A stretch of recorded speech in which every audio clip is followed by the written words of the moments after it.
Bonjour à tous, j'espère que vous allez bien et que le confinement n'est pas trop dur.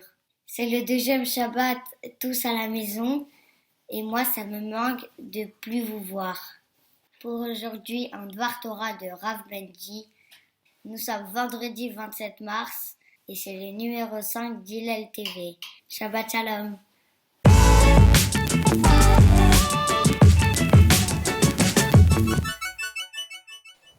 Shabbat, Parashat Vaïkra.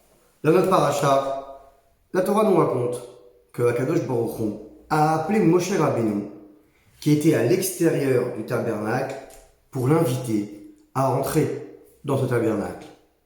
Le contexte, très rapidement, nous sommes Rosh Chodesh Nissan, le premier jour du mois de Nissan.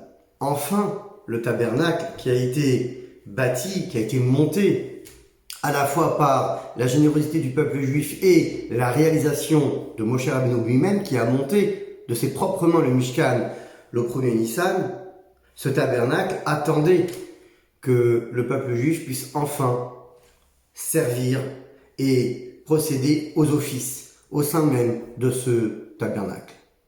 Là, Akadosh Baruch Hu dit à Moshe Rabbeinu, je t'attends. Vaïkra el Moshe, vaïdaber ela me ohel moed. Dieu appelle Moshe du Ohel Moed, de la tente elle-même qui est ce tabernacle, en disant Moshe, je t'attends. Et là, qu'est-ce qu'il lui dit? Qu'est-ce que les premiers propos que dit Akadosh Baruch Hu à Moshe Rabbeinu? Adam, un homme, un individu, qui akriv mikem korban Hashem min habema min habakar ou min hatzon takriv et korbanchem.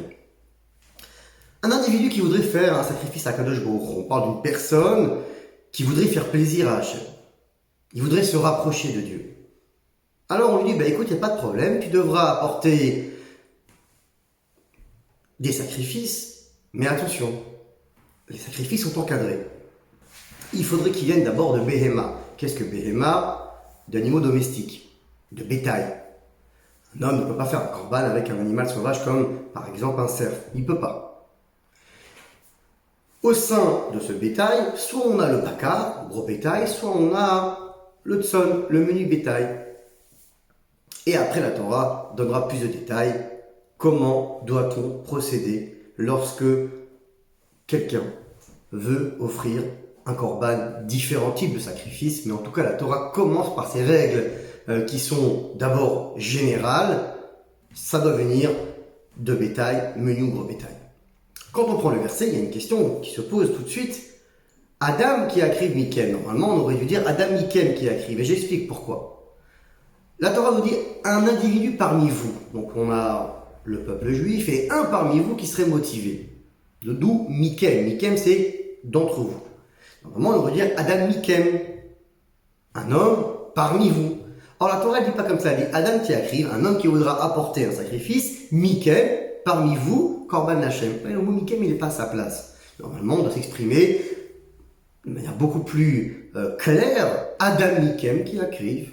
Voilà, c'est simple. Un homme qui serait motivé parmi l'assemblée.